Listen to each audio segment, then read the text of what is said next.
All rise. Thank you. Please be seated.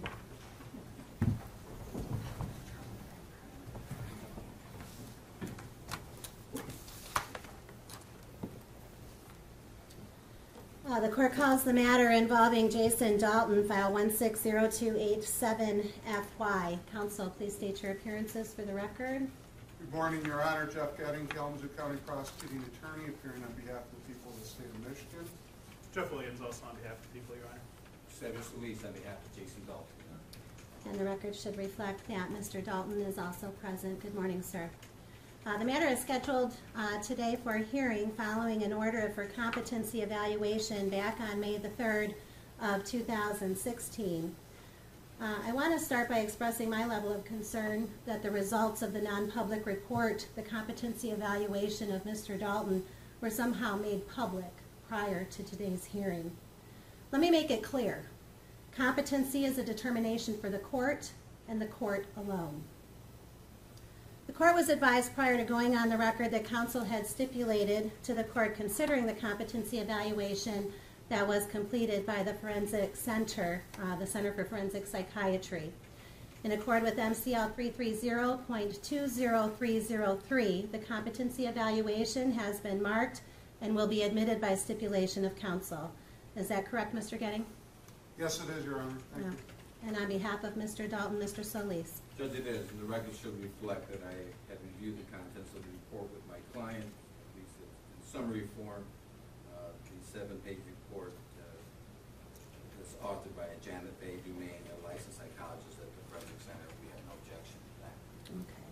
And with that in mind, it has been admitted People's Exhibit, has been marked People's Exhibit 1 and will be admitted as such.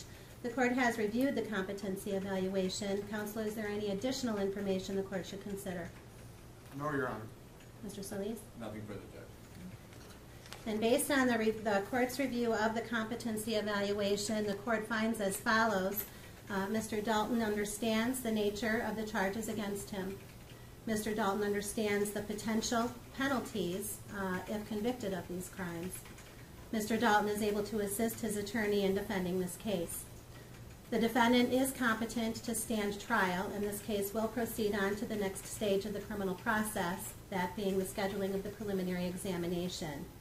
Counsel, we talked prior to going on the record and have determined that that will be held May the 20th of 2016 at 9 a.m. with Judge Hennica. Defense counsel has filed a motion for funds to transcribe interrogation of statements.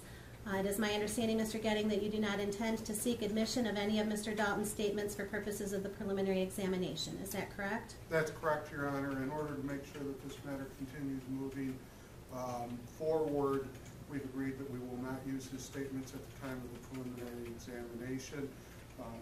That way we can address the issue of funds as well as the Walker hearing to determine the admissibility of the statements in circuit court.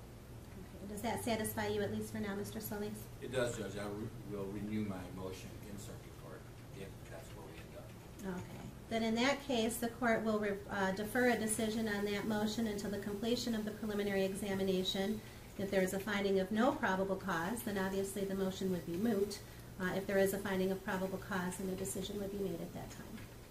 So with all of that in mind, the court will enter an order on the finding and order on competency.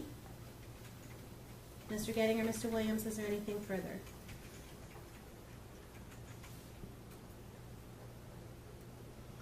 Just to confirm, Your Honor, the People's Exhibit 1 has been admitted by the court. Yes. We have nothing further than, Your Honor. Thank you, Your Honor.